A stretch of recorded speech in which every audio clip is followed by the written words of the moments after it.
Working on the DVD extras is like stepping into parts of the story that is the history of the story. So a lot of the illustrations I get to do are stories that were before anything that we see on screen. One of the nice things about season 2's extras is that we're actually exploring some of the characters that are in the show, but seeing a little bit more of their past, where they all came from, why they're the way that they are, and I think it's all going to add to what we're seeing.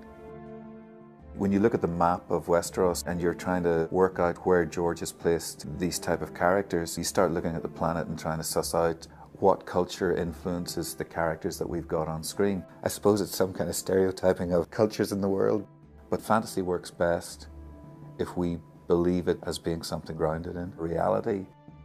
One of the great things about doing the illustration work was knowing that any of the work that I was doing was going to end up being animated, so that there was an extra layer of life that was going to happen to it. For the fans, I think it's great because this is also territory that they haven't really gone into, because there may be one line that's described by George, and once you draw that or once you create an animation of it, it suddenly becomes something that's much more tangible, and we are helping to actually invent George's world.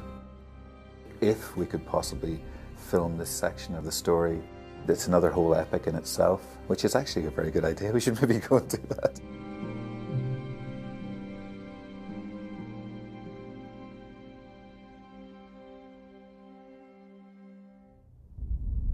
A long time ago, they say, some old southern king enslaved our giants by magic and forced them to build your famous wall.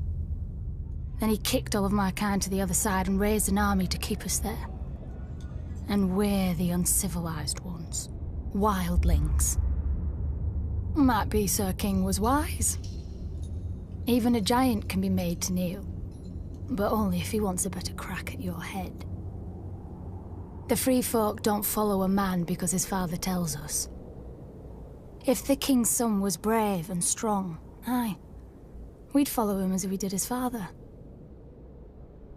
If he wasn't... But it seems to me, as much as the wall keeps us out, it keeps you southerners in. You follow laws you didn't make, kneel to kings you didn't choose, and pray to gods you never hear from. Traders talk about your seven. Beyond the wall, the stars shine bright and clear.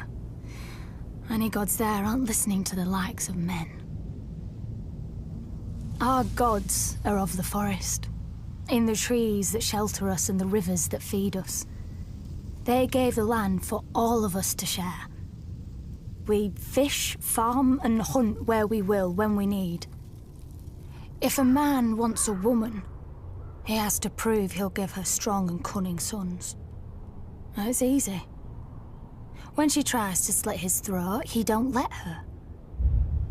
With the free folk, you get what you can take, and you keep what you can hold. No more.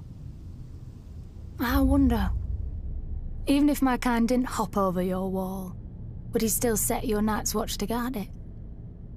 You southerners are rich. You always have more steel, gold, and daughters. I think you're afraid. If you've always knelt, you don't know what freedom is. And if you've not been beyond the wall, you don't know what fear is. You will.